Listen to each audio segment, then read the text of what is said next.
ओम शांति। आज है 7 नवंबर 2021 के अव्यक्त महावाक्य। पहले एक नज़र मुरली के मुख्य पॉइंट्स पर।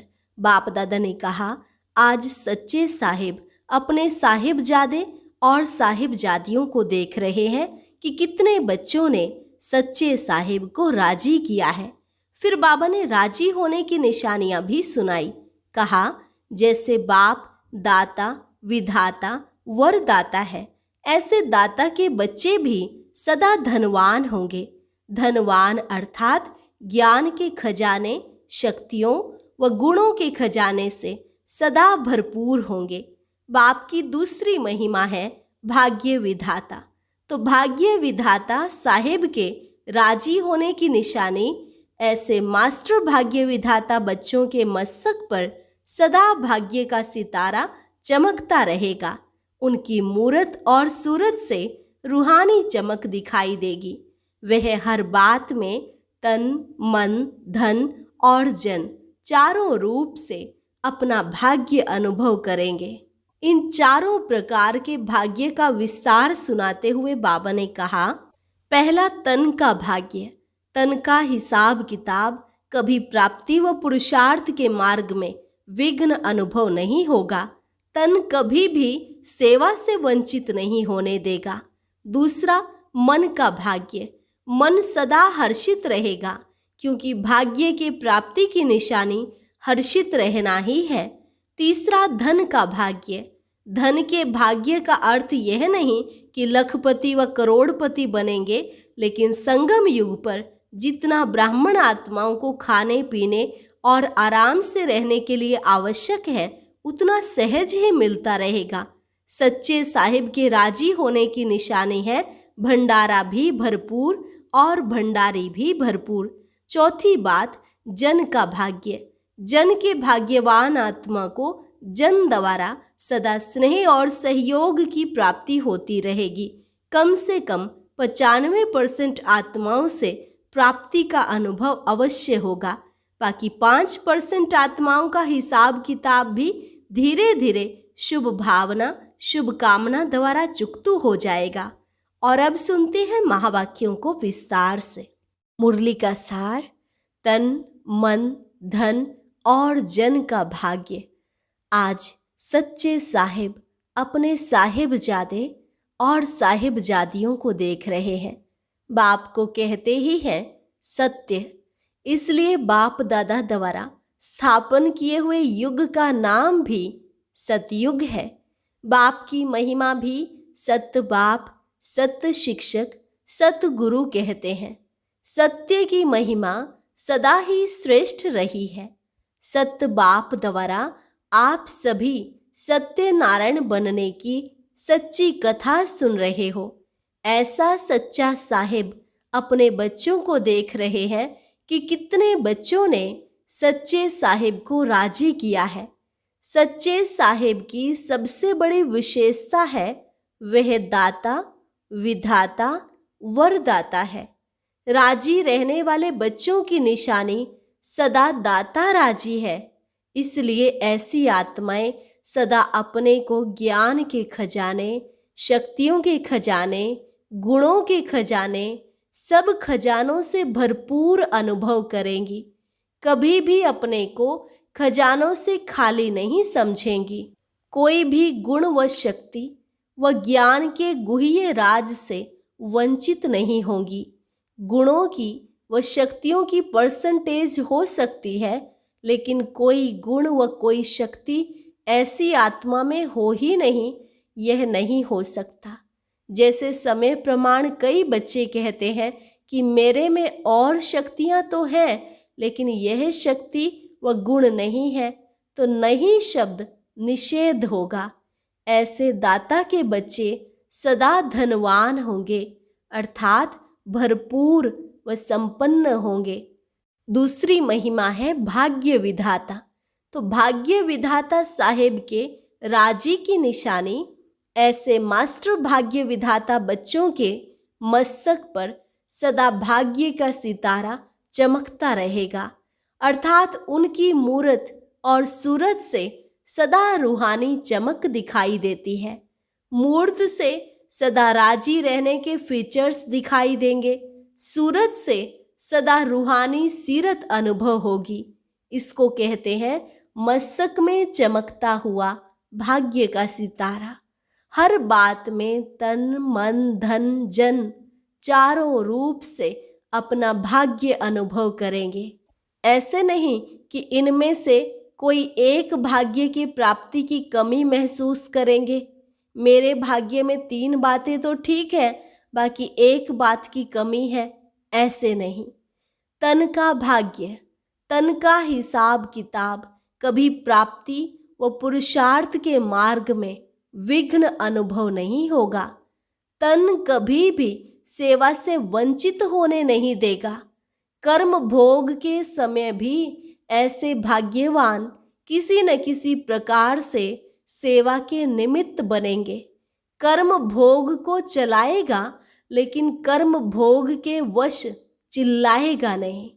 चिल्लाना अर्थात कर्म भोग का बार बार वर्णन करना और बार बार कर्म भोग की तरफ बुद्धि और समय लगाते रहना। छोटी सी बात को बड़ा विस्तार करना, इसको कहते हैं चिल्लाना।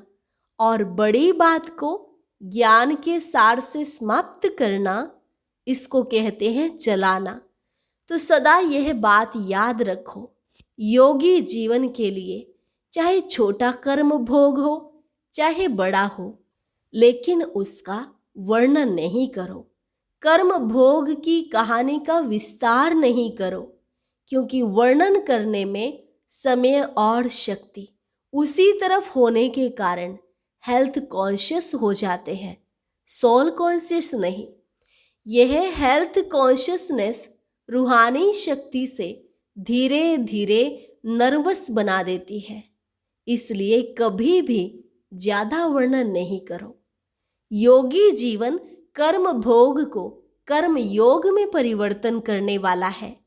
यह है तन के भाग्य की निशानियां। मन का भाग्य, मन सदा हर्षित रहेगा, क्योंकि भाग्य की प्राप्ति की निशानी हर्षित रहना ही है। जो भरपूर होता है वह सदा ही मन से मुस्कुराता रहता है। मन के भाग्यवान सदा इच्छा मात्रम अविद्या की स्थिति वाले होते हैं। भाग्य विधाता के राजी होने के कारण, सर्व प्राप्ति संपन्न अनुभव करने के कारण मन का लगाव व झुकाव व्यक्ति व वस्तु की तरफ नहीं होगा। इसको ही सार रूप में कहते हैं मन मना भव। मन को बाप के तरफ लगाने में मेहनत नहीं होगी, लेकिन सहज ही मन बाप की मोहब्बत के संसार में रहेगा।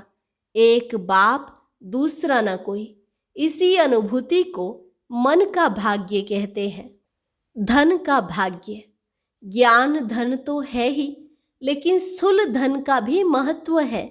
धन के भाग्य का अर्थ यह नहीं कि ब्राह्मण जीवन में लाखों पति व करोड़पति बनेंगे, लेकिन धन के भाग्य की निशानी है कि संगम युग पर जितना आप ब्राह्मण आत्माओं को खाने पीने और आराम से रहने के लिए आवश्यकता है, उतना आराम से मिलेगा। और साथ साथ धन चाहिए सेवा के लिए, तो सेवा के लिए भी कभी समय पर कमी व खींचातान अनुभव नहीं करेंगे। कैसे भी, कहाँ से भी सेवा के समय पर भाग्य विधाता बाप किसको निमित्त बना ही देते हैं। धन के भाग्यवान कभी भी अपने नाम की व शान की इच्छा कारण सेवा नहीं करेंगे। अगर नाम शान की इच्छा है तो ऐसे समय पर भाग्य विधाता सहयोग नहीं दिलाएगा। आवश्यकता और इच्छा में रात दिन का अंतर है। सच्ची आवश्यकता है और सच्चा मन है तो कोई भी सेवा के कार्य में कार्य तो सफल होगा ही, लेकिन भंडारी में और ही भरपूर हो जाएगा, बचेगा। इसलिए गायन है शिव के भंडारे और भंडारी सदा भरपूर। तो सच्ची दिल वालों की और सच्चे साहिब के राजी होने की निशानी है भंडारा भी भरपूर, भंडारी भी भरपूर। यह है धन के भाग्य की निशानी। विस्तार तो बहुत है, लेकिन सार में सुना रहे हैं। चौथी बात, जन का भाग्य। जन अर्थात ब्राह्मण परिवार व लौकिक परिवार। लौकिक संबंध में आने वाली आत्माएं व अलौकिक संबंध में आने वाली आत्माएं। तो जन द्वारा भाग्यवान की पहली निशानी है, जन के भाग्यवान आत्मा को जन द्वारा सदा स्नेह और सहयोग की प्राप्ति होती रहेगी। कम से कम 95% आत्माओं से प्राप्ति का अनुभव अवश्य होगा। पहले भी सुनाया था कि 5% आत्माओं का हिसाब किताब भी चुकतू होता है, इसलिए उन्हों द्वारा कभी स्नेह मिलेगा, कभी परीक्षा भी होगी, लेकिन 5% से ज़्यादा नहीं होना चाहिए। ऐसी आत्माओं से भी धीरे धीरे शुभ भावना, शुभ कामना द्वारा हिसाब को चुकतू करते रहो। जब हिसाब चुकतू हो जाएगा तो किताब भी खत्म हो जाएगा ना, फिर हिसाब किताब रहेगा ही नहीं। तो भाग्यवान आत्मा की निशानी है जन के रहे हुए हिसाब किताब को सहज चुकतू करते रहना और 95% आत्माओं द्वारा सदा स्नेह और सहयोग की अनुभूति करना। जन के भाग्यवान आत्माएं जन के संपर्क संबंध में आते सदा प्रसन्न रहेंगी। प्रसन्न चित्त नहीं, लेकिन प्रसन्न चित्त रहेंगी। यह ऐसा क्यों करता व क्यों कहता, यह बात ऐसे नहीं ऐसे होनी चाहिए। चित्त के अंदर यह प्रश्न उत्पन्न होने वाले को प्रसन्न चित्त कहा जाता है। और प्रसन्न चित्त कभी सदा प्रसन्न नहीं रह सकता। उसके चित्त में सदा क्यों की क्यों लगी रहती है, इसलिए उस क्यों को समाप्त करने में ही समय चला जाता है। और यह क्यों फिर ऐसी होती है जो आप छोड़ना चाहो तो भी नहीं छोड़ सकते, समय देना ही पड़ेगा, क्योंकि इस क्यों का रचता आप हो। जब रचना रच ली तो पालना करनी पड़ेगी, पालना से बच नहीं सकते। चाहे कितने भी मजबूर हो जाओ, लेकिन समय और एनर्जी देनी ही पड़ेगी। इसलिए इस व्यर्थ रचना को कंट्रोल करो, यह बर्थ कंट्रोल करो। समझा? हिम्मत है। जैसे लोग कह देते हैं ना, यह तो ईश्वर की देन है, हमारी गलती थोड़ी ही है। ऐसे ही ब्राह्मण आत्माएं फिर कहती हैं ड्रामा की नोंद है।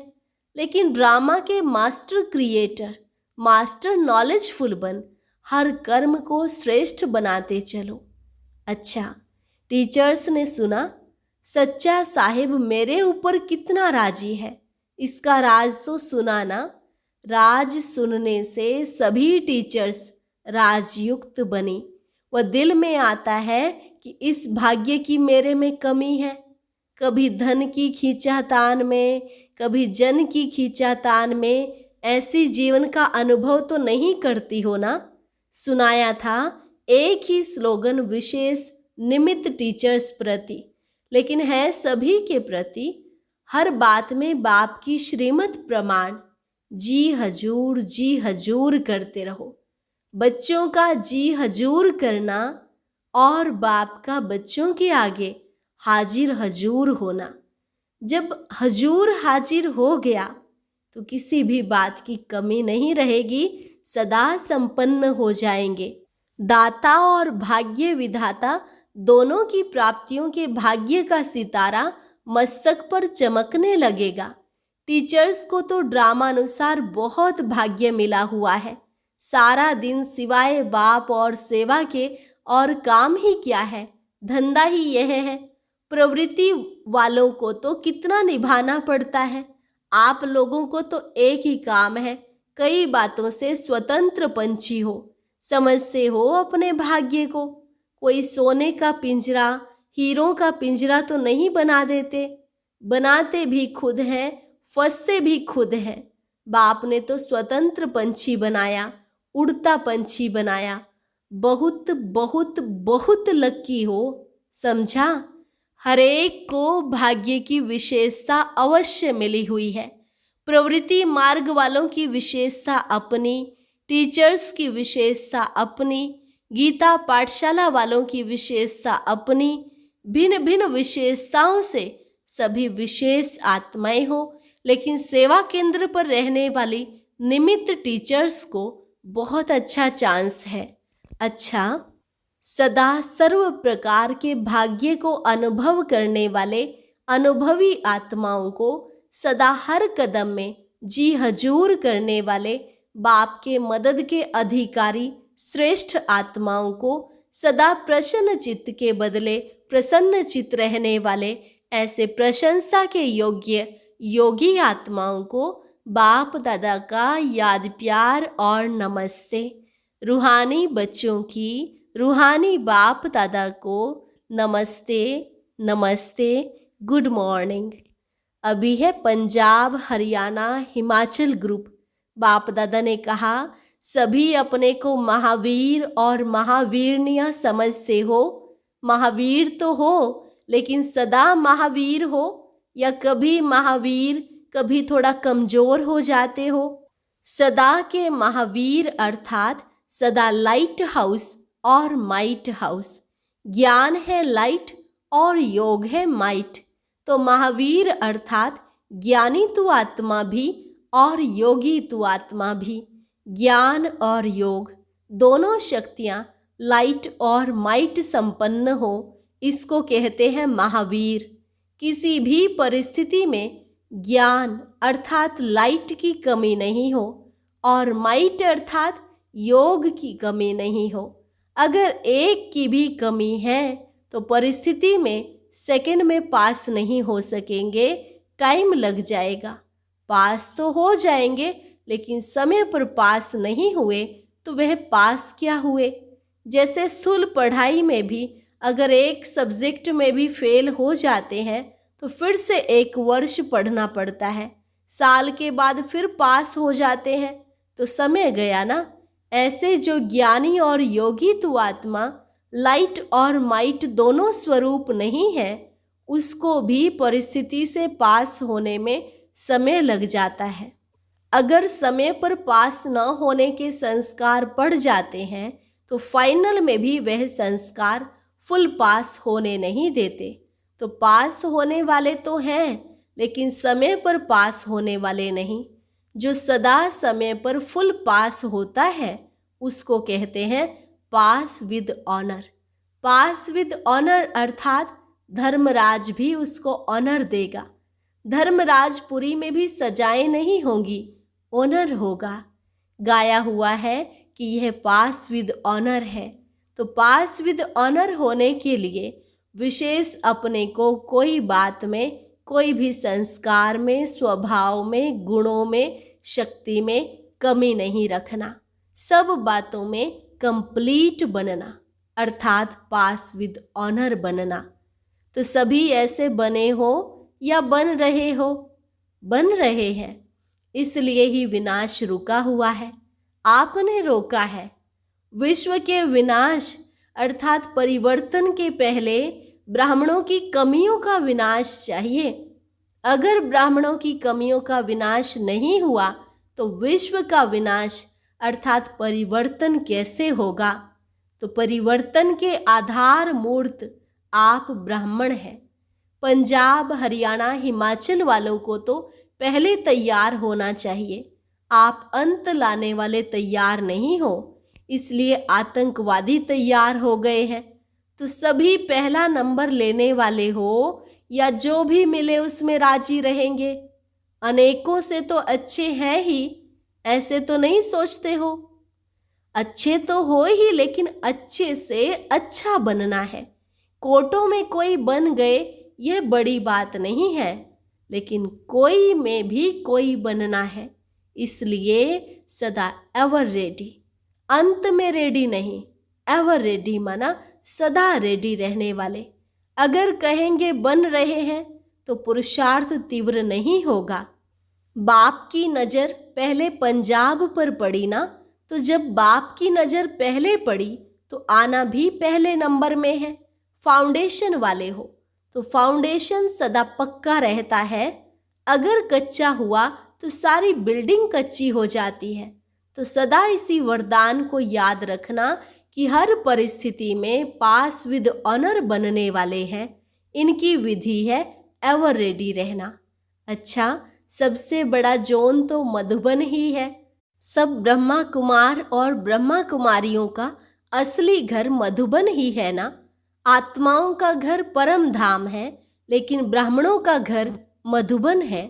तो अमृतसर या लुधियाना के नहीं हो, पंजाब या हरियाणा के नहीं हो, लेकिन आपकी परमानेंट एड्रेस मधुबन है। बाकी सब सेवा स्थान है। चाहे प्रवृत्ति में रहते हो तो भी सेवा स्थान है, घर नहीं है। स्वीट होम मधुबन है, ऐसे समझते हो ना, या वही घर याद आता है? अच्छा, वरदान समाने की शक्ति द्वारा एक मत का वातावरण बनाने वाले दृष्टांत रूप भव। समाने की शक्ति द्वारा एक मत का वातावरण बनाने वाले दृष्टांत रूप भव। जो एक जैसे मणके हैं, एक की ही लगन और एक रस स्थिति में स्थित, एक की मत पर चलने वाले हैं। आपस में संकल्पों में भी एक मत है, वही माला में पिरोए जाते हैं। लेकिन एक मत का वातावरण तब बनेगा जब समाने की शक्ति होगी। यदि कोई बात में भिन्नता हो जाती है तो उस भिन्नता को समाओ, तब आपस में एकता से समीप आएंगे और सबके आगे दृष्टांत रूप बनेंगे। स्लोगन: हर संकल्प, वाणी और कर्म में रूहानियत धारण करो, तब सर्विस में रौनक आएगी। हर संकल्प, वाणी और कर्म में रूहानियत धारण करो, तब सर्विस में रौनक आएगी। अच्छा, और अब यह एक बहुत अच्छी वीडियो भी जरूर देखें।